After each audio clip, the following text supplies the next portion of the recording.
Okay, good day, good morning sa tanan. So recently lang ni agi na gid si Typhoon Tino diri sa Cebu, Visayas area. So around mga 4 AM, 5 AM ni agi gid do So medyo kusog-kusog gid ang hangin. So fortunately lang wala tay major damage karon sa balay. And medyo gloomy pa sa ng panahon. So mga 10 AM, 11 AM na. Oh. Gloomy ang panahon, hangin-hangin pa. Pero medyo okay na. So sukad ka ganinang kadlawon mga 3:40, 3:45 AM, brown out na. So atong local provider diri sa Cebu, which is Veco, nag-turn off na sa ilang supply. And since ganinang kadlawon, wa gyud punta ka balik sa supply. So thankfully, no, so ang karon sa balay napatay kuryente, thankfully tungod ni BYD. Gamit na to ang iyahang backup battery. So mo niyang sitwasyon karon. So kani gigamitan na to siya og vehicle to load na device, which is this one. Katong gigamit na to sa pag-charge sa Ziho. And prepare lang ko dan og cable nga male to male gikan diretso na dito sa wall outlet sa balay, no. So sa grahian. So since ganinang kadlawon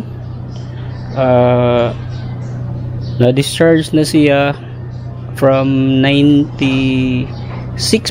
So karon i-check na to at 11 o'clock in the morning kung pila na lang iyang remaining charge.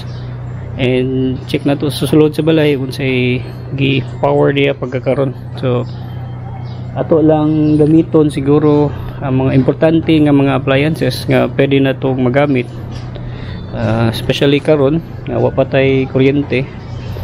So number 1 na to siguro ang refrigerator. Okay, so check na to pila na lang yung remaining charge.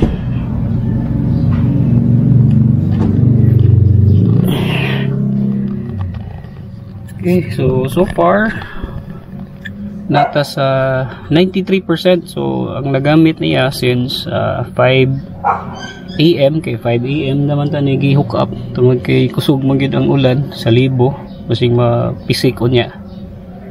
So currently 1.5 kilowatt-hour na ang iyang na-consume.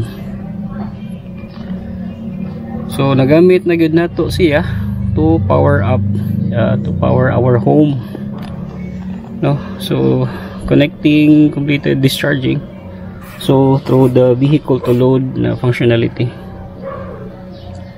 And hopefully maybe this afternoon mobalik na ang kuryente para dili gid na to ma-discharge ang battery sa sakyanan. And wala siya karon. So adto ta susulod, check na to unsay na pwedeng ma-power up niya. So at a maximum na atay 3 kilowatt na load na pwede itong magamit. So the vehicle to load na function.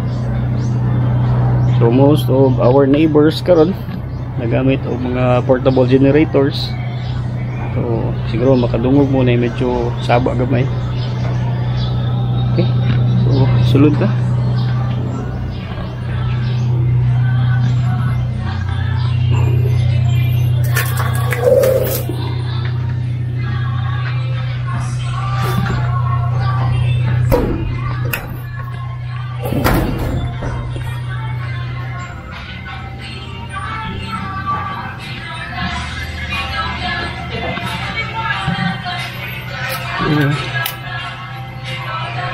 So turn on ang suga.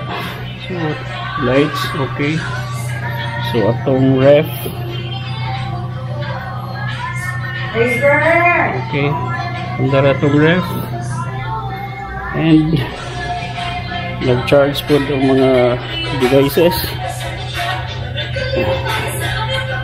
Okay, ganun na, na-full charge na po na to ang mga cellphone.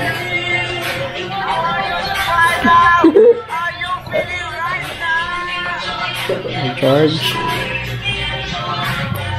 Thankfully napatay internet connection through sa ato ang UPS. So nagamit po din siya mga 2 to 3 hours ganyan kadlaw. So naka-plug sa siya. Dito ang main router.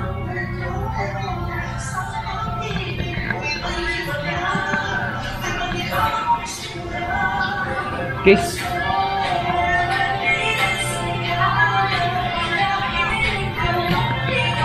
So, conserve lang tag battery. Turn off lang siya nato ang lights since okay naman siya.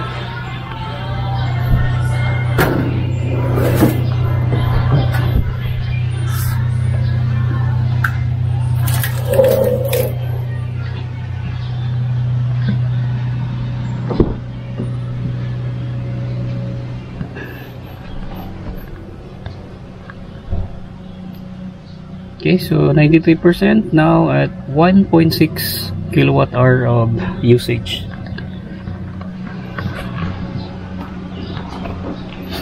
So kana lang. So, thankfully na full charge na to siya the other day before pa nagbagyo, and ikotang tong mag-uol just in case mo deplete ni siya up to 50%. So kaya pa siguro even if dili pa mo siga later this afternoon or ugma. So maybe kung di pa mo siga, update lang yapon ta mo the next day kung pila na ang remaining state of charge o pila na ka kilowatt ang consume niya for this one.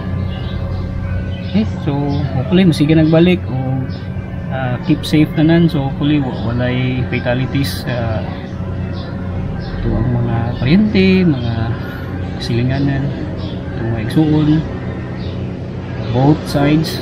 Okay, so keep safe lang. So anyway, no, ako ipakita ninyo unsay gibuhat nato sa itong main breaker. So itong main breaker is naka-turn off pagkakaroon para to make sure lang na in case musiga dili magsugat ang atuang voltage coming from the bypass nato dito sa vehicle to load ni BYD.